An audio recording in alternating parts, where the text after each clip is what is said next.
Welcome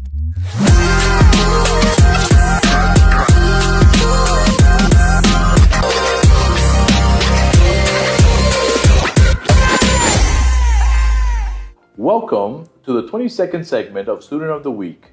Joining me today is Shamir Sattar from MYP 3 Red. Welcome. Thank you for having me. Good. Now you were chosen to be thinker? Yeah. Now, what makes you a thinker? Well, I think I'm a thinker because honestly, I really don't know how I got this. I'm really thankful to my teachers for evaluating me because I really couldn't do that myself. Okay. If you had to think about what makes a thinker, what would you say? Well, a thinker isn't just someone who thinks about everything and questions everything. A thinker is someone who looks at something, analyzes it, and then tries to find out what more there is to it. Okay. Well, there you go. See, you were a thinker. You were able to go ahead and think about why you got chosen to be a thinker. Cool. Yes. All right. So I hear you had 3 questions for me? Yeah. All right. Question number 1. Shoot. As an IB, as the principal of this school, what do you think is the most important program to cultivate a child's learning and journey later on in life?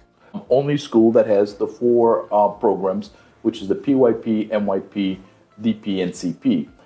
Now, I believe every program is important. There's a key developmental program, and that is the MYP, because the MYP is the bridge between the PYP and the DP/CP. In the MYP, a student starts putting together in a more along the line, they started to see what they learned in PYP in the different themes, for example, who we are, yeah? And they're able to take that knowledge and see how they start separating it, but at the same time, still not necessarily separating because you still are working within the other subject matters.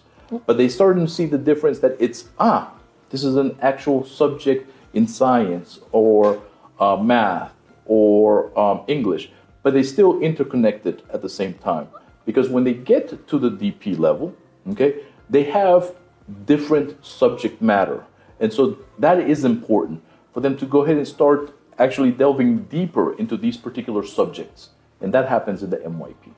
All right, so basically you think that it's about application, understanding, and just overall cultivating your skills from PYP and learning how to transfer them, which will help in the later programs. Absolutely. For my second question, I'd like to ask, the community project is undoubtedly a huge part of MYP. It helps a child do things by their own, learn how to communicate. It basically applies all the ATL skills and allows someone to become an IB learner through and through. But what are your values and why do you believe this should be implemented? Well, for the one piece that it does, it is a culminating project of everything that they have, not necessarily everything that they have done, but everything they have taken interest from the MYP to the MYP5. The important thing that you said there, it gives an opportunity to showcase their skills of what they have learned. And the research, the ATL skills, for example, the research aspect of it, which is very important, which is not only important in the DP level, but beyond that at the university level. That's the main thing. Communicating, because you're able to sit there and communicate your ideas and explain what those ideas are. Okay? There's time management skills that go into that personal project, because when you start the idea and you take it all the way through to the culmination, the exhibition itself, that has to be planned accordingly. Okay? There's collaboration pieces.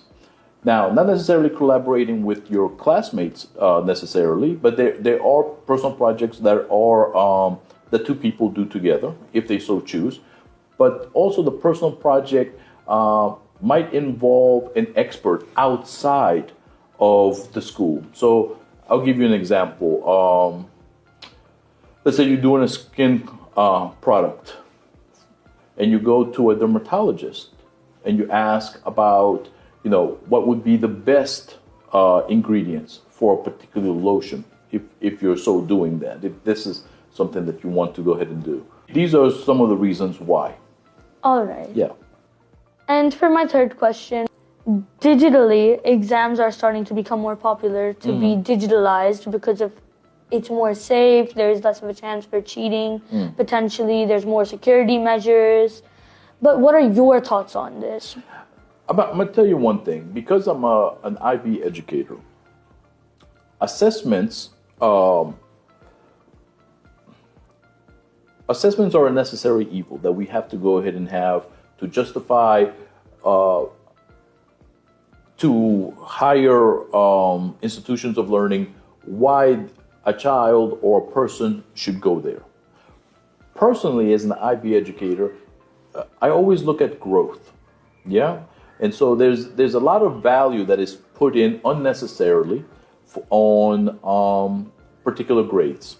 If I do my job correctly, okay, which is preparing all my students with the skills that they need, they should be able to go into any particular exam or any particular assessment and do the best that they can possibly do.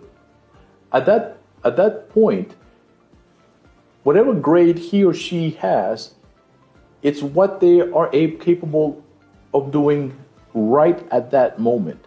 It should not be able to define them long term. Because who is to say within the next year or so, that person hit a learning growth that exceeds whatever he or she did at that point.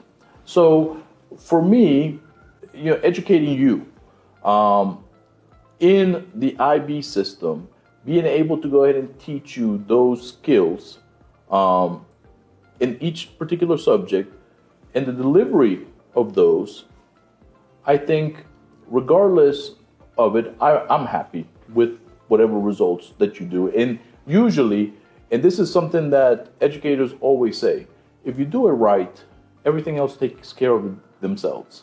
You don't have to try to take shortcuts or try to manipulate in a factory type system where we say, okay, everybody has to do this at the same time and we move it from point to point.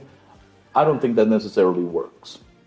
Does that answer the question? Yeah, that answers my question. Okay, good. All right, so that's all the time that we have for today. Thank you, Shamir, for joining us. Let's take a look and say bye to everybody. Bye.